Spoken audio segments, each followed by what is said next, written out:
Hi hello guys, అందరికీ నమస్తే. Welcome back to my YouTube channel. So ఈ వీడియోని కొత్తగా ఎవరైనా చూస్తుంటే వెంటనే వెళ్ళి సబ్స్క్రైబ్ చేసుకోండి. మన ఛానల్లో ఫుడ్ బ్లాగ్స్ కానీ ట్రావెలింగ్ వీడియోస్ కానీ చాలా ఉన్నాయన్నమాట. సో అవన్నీ చూసి ఎలా ఉన్నాయి కామెంట్ చేసేయండి. ఇట్లాంటి వీడియో మన ఛానల్లో వస్తుందని అసలు ఊహించలేదన్నమాట. సో ఇదే ఫస్ట్ టైం ఇట్లాంటి వీడియో చేయడం. ఏమైనా తప్పులు ఉంటే మన్నించండి. సో ఈ వీడియో ఏంటంటే రీసెంట్గా iBomma one of the person ఉన్నాడు కదా, ఇమ్మడి రవి బ్రదర్ మీద ఒక వీడియో చేస్తున్నాను అనమాట. ఎందుకంటే సోషల్ మీడియాలో ప్రతి ఒక్క 2 వీడియోలకి ఒకటి ఐబొమ్మ గురించే వస్తున్నాయి. సో మనం ఎందుకు వీడియో చేయకూడదని ఒక వీడియో చేస్తున్నాను అనమాట. సో దీని మీద మీ అభిప్రాయం ఏంటో చెప్పండి. సో ఐబొమ్మ ఉండాలా లేదా అని కామెంట్ చేసేయండి. సో ఎందుకంటే 50-50% అనమాట. ఉండాలి, ఉండకూడదు అని ఎందుకని అంటున్నానంటే, సో పైరసీ మూవీస్ని ఎంకరేజ్ చేయడం చాలా తప్పే. బట్ సినిమా ఇండస్ట్రీస్ వాళ్ళు ఎలా చేస్తున్నారంటే, ఆ మూవీస్కి బడ్జెట్ కోట్లు ఖర్చు పెట్టేస్తున్నారు. ఎందుకంటే హీరో రెమ్యూనరేషన్ ఎక్కువైపోతుంది. సో బ్యాక్గ్రౌండ్ కానీ ఎడిటింగ్ కానీ విఎఫ్ఎక్స్ కానీ వాటన్నిటికీ చాలా ఖర్చు అయిపోతుంది కదా. సో ప్రజెంట్ జనరేషన్ తగ్గట్టు వాళ్ళైతే తీస్తున్నారు అనమాట. మన ఆడియన్స్ కూడా ఎలా ఉన్నారంటే ఊహించేసుకుంటున్నారు అనమాట. ఇలా ఉంటుంది, సో ఈ డైరెక్టర్ మూవీ వస్తే ఈ హైప్లో ఉంటుంది, విఎఫ్ఎక్స్ ఇలా ఉంటుంది, అలా ఉంటుంది.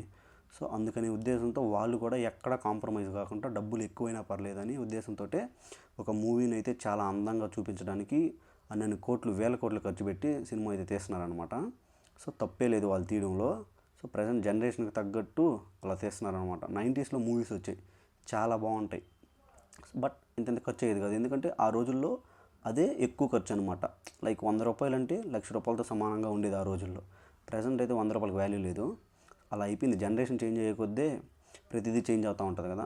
సో ఇమ్మడి రవి మీద చాలా పాజిటివిటీస్ వచ్చాయన్నమాట. ఎందుకంటే ఇతను చేసేది చాలా మంచి పని. ఎందుకంటే ప్రతి ఒక్క మిడిల్ క్లాస్ పర్సను సినిమాకి వెళ్ళి థియేటర్స్కి వెళ్ళి సినిమాని ఆస్వాదించలేడు అనమాట. సో అలాంటి వాళ్ళందరి కోసం ఈ ఐబొమ్మ ప్లాట్ఫామ్ తీసుకొచ్చి ప్రతి ఒక్కడికి సినిమా అందించాలనే కోరికతో అతనైతే చేశాడు. బట్ చేసిన తప్పేను కాదనట్లేదు, 100% తప్పే. ఇతను ఇప్పటి వరకు అయితే 20 కోట్లు సంపాదించాడని పోలీసుల దగ్గర ఒప్పుకున్నాడు. అండ్ ఈ బ్రదర్ దగ్గర 21,000 సినిమాలు అయితే ఉన్నాయి. 1972లో రిలీజ్ అయిన గాడ్ ఫాదర్ నుంచి ప్రజెంట్ రిలీజ్ అయిన మూవీస్ మొత్తం తన హార్డ్ డిస్క్లో అయితే ఉన్నాయన్నమాట. అండ్ అలాగే ఐబొమ్మ యూస్ చేస్తున్న 50 లక్షల మంది డేటా అయితే ఇతని దగ్గర ఉందంట. మూవీస్ చూడడానికి డిఫరెంట్ టైప్స్ ఆఫ్ వెబ్సైట్స్ ఉన్నాయి. సో అవి ఏంటంటే మూవీ రూల్స్ కానీ, తమిళ్ ఎంవి కానీ, తమిళ్ రాకర్స్ కానీ, ఇలా చాలా అయితే వెబ్సైట్స్ ఉన్నాయి మూవీస్ చూడడానికి. సో కొన్ని వెబ్సైట్లో థియేటర్స్ నుంచి డైరెక్ట్గా మూవీని రికార్డ్ చేసి వాళ్ళ వెబ్సైట్లో అయితే పెట్టేసుకుంటున్నారు. సో పోలీసులు అయితే ఇట్లాంటివి చాలా బ్లాక్ చేశారు. బట్ అయినా కానీ వస్తూనే ఉన్నాయి. సో ఐబొమ్మ ఏంటంటే డిఫరెంట్గా వచ్చిందనమాట. లైక్ సో ఈ మూవీ రూల్స్ తమిళ ఎంఈలో ఏంటంటే మనం మూవీ మీద క్లిక్ చేయగానే అవి ఏదేదో వెబ్సైట్కి తీసుకెళ్తాయి అండ్ చాలా లేట్ ప్రాసెస్ అనమాట. సో వీటన్నిటిని ఓవర్కమ్ చేయడానికి మన రవి బ్రదరు ఐబొమ్మను అయితే క్రియేట్ చేశాడనమాట.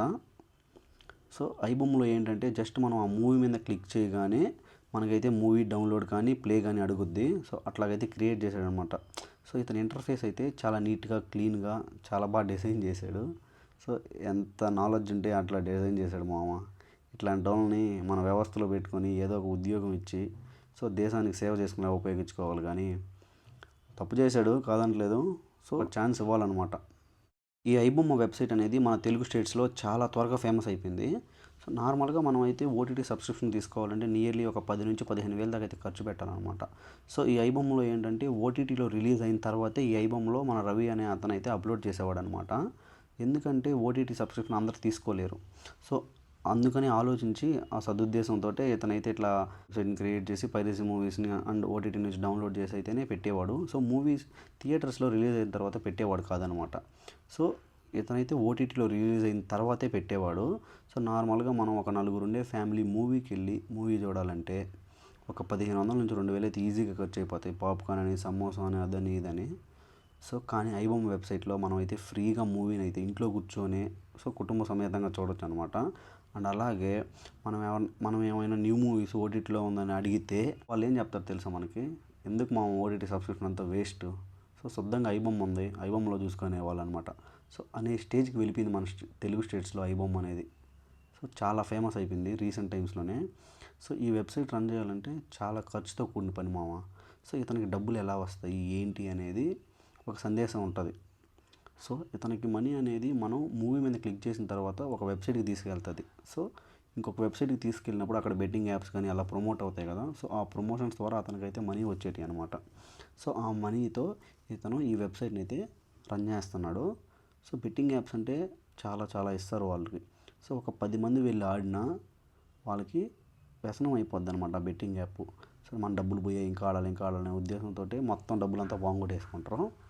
సో అలా బెట్టింగ్ యాప్ సంపాదించుకుంటాయి. సో వాళ్ళు సంపాదించుకున్న దాంట్లో ఒక 10%, 20% ఇట్లా ఈ వెబ్సైట్ రన్ చేస్తున్నారు కదా ఇతనికైతే ఇచ్చేవాళ్ళు అనమాట. సో ఇలా ప్రమోట్ చేసుకునేవాళ్ళు ఈ వెబ్సైట్ని కానీ బెట్టింగ్ యాప్స్ని కానీ అలాగా.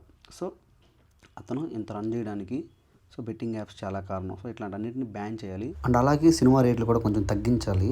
సో తగ్గిస్తే ప్రతి ఒక్కడు పైరసీని ఎంకరేజ్ చేయకుండా సినిమా హాల్కి వెళ్ళి మూవీస్ చూస్తారు. అప్పుడు ప్రొడ్యూసర్ కూడా కొంచెం మంచిగా కలెక్షన్స్ వస్తాయన్నమాట. అండ్ అలాగే ప్రొడ్యూసర్స్ కూడా కొంచెం దృష్టిలో పెట్టుకుని సినిమా బడ్జెట్ అనేది ఎక్కువ వెళ్ళిపోకుండా కొంచెం రీజనబుల్గా తీసుకోవాలన్నమాట. సో రెమ్యూనరేషన్స్ కానీ అట్లా తగ్గించుకోవాలన్నమాట. హీరోలకి ఇచ్చేది కానీ కష్టపడుతున్నారు కాదనట్లేదు, బట్ 12 కోట్లు కాకుండా కొంచెం రీజనబుల్గా ఇచ్చుకుంటే ప్రతి ఒక్క మిడిల్ క్లాస్ వాళ్ళు కానీ అందరూ సినిమా థియేటర్స్కి వెళ్ళి సినిమాస్ చూస్తారని ఆశిస్తున్నాను అనమాట. సో మీ అభిప్రాయం కామెంట్ చేసేసేయండి.